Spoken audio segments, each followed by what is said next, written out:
Donald Trump and his team have been spiking the football on President Biden's chaotic exit from Afghanistan. It's worth reminding everybody just who moved the ball to the goal line. Some key Trump officials have conveniently forgotten that. The Taliban aren't looking for international recognition. I saw Speaker Pelosi say that we'll have to see how they behave. This is not a regime. These are butchers. These aren't people who care about a seat at the table at the United Nations. By now, you've seen the video of former Secretary of State Mike Pompeo negotiating a peace deal with the Taliban last November. It was Trump who laid the foundation for the current U.S. withdrawal. It was Trump who was going to meet with Taliban leaders at Camp David before canceling at the last minute. He praised them time and again. I'll be meeting personally with Taliban leaders in the not too distant future, and we'll be very much hoping that they will be doing what they say they're going to be doing. They will be killing terrorists. They will be killing some very bad people. They will keep that fight going. Just last April, Trump released a statement saying getting out of Afghanistan is a wonderful and positive thing to do, insisting that his own timeline of a May 1st pullout was the way to go. Biden pushed it off until the end of August, but in June, Trump was bragging he had all but tied Biden's hands to the withdrawal. In Afghanistan, where, by the way, I started the process, all the troops are coming back home. They couldn't stop the process. 21 years is enough, don't we think? 21 years. They couldn't stop the process. They wanted to, but it was very tough to stop the process. The only way they last is if we're there. What are we going to say? We'll stay for another 21 years, then we'll stay for another 50. The whole thing is ridiculous. And along the way, Trump Republicans criticized Biden for not moving fast enough. I supported President Trump in ending the forever wars. I supported President Trump by putting a date certain for U.S. forces to leave Afghanistan on May 1st. I supported that, and I'm disappointed that the Biden administration is kicking the can down the road till September.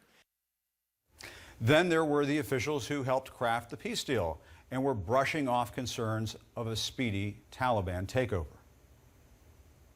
I personally believe that the statements that the forces will disintegrate and the Talibs will take over in short order are mistaken. The real choices that the Afghans will face is between a long war and negotiated settlement. And I hope the Taliban and the other Afghan leaders make the right choice. Which is all why former Trump National Security Advisor H.R. McMaster says it was his former administration that surrendered to the Taliban. You know, our Secretary of State signed a surrender agreement to the Taliban. You're talking about Mike Pompeo? Yes. This collapse goes back to the capitulation agreement of 2020. I mean, the Taliban didn't defeat us. We defeated ourselves. And what's worse is we threw the Afghans under the bus on our way out. The reality is both parties own this fiasco. Former President George W. Bush turned from Afghanistan to Iraq for a war of choice over weapons of mass destruction that were never found. Obama did not end the war. Trump did not end the war. Biden is trying to end the war, which, by the way, is something the American people generally support. Now, there are some Republicans and Democrats who warned against pulling out of the country this quickly. But if all of this is about competence, do you really want to leave that to Trump, who once suggested this? If we wanted to fight a war in Afghanistan and win it, I could win that war in a week. I just don't want to kill 10 million people. Does that make sense to you? I don't want to kill 10 million people. I have plans on Afghanistan that if I wanted to win that war, Afghanistan would be wiped off the face of the earth. It would be gone. It would be over literally in 10 days. And I don't want to do that. I don't want to go that route. If you thought Infrastructure Week was a blast, just wait for Trump's Afghanistan Week. Of course, there are some on the right who simply want to make hay out of the issue, or pillows. How would you like to be in Kabul today as an American and you can't get to the airport? Where are you thinking your life is headed? If you're one of those family members, I bet you're not sleeping. I don't even think My Pillow can do it. MyPillow.com. I think the better question is, how does Sean sleep at night?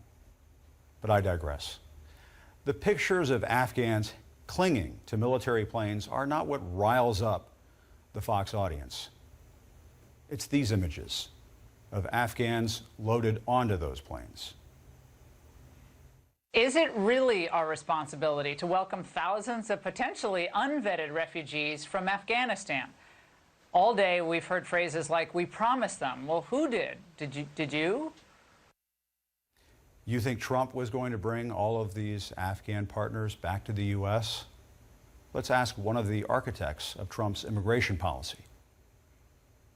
The United States of America never, ever made a promise, written or unwritten, to the people of Afghanistan that if after 20 years they were unable to secure their own country, that we would take them to ours. That is nonsense. That has never been U.S. government policy.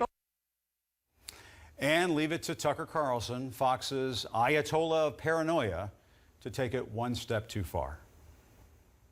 If history is any guide, and it's always a guide, we will see many refugees from Afghanistan resettle in our country in coming months, probably in your neighborhood. And over the next decade, that number may swell to the millions.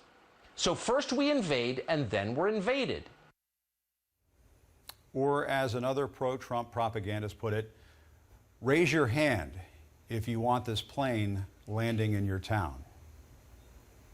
I can think of somebody raising her hand. Anybody ever heard the line, give me your tired, your poor, your huddled masses yearning to breathe free? America has a long and proud history of welcoming refugees from war-torn countries. The Statue of Liberty has always symbolized that beacon of hope to the world. That has always been the American way. Yes, there are Afghans who did come to our aid in Afghanistan. They did help us fight the war against Osama bin Laden. Yes, some in fact did fight for their country and died for their country. We can't leave them behind. The images out of Afghanistan are hard to look at. There's no question about it. Perhaps that's to be expected when you try to end what's been called the forever war. But if we want to end that forever war, if we really want to get home from Afghanistan, I know of one light showing us the way.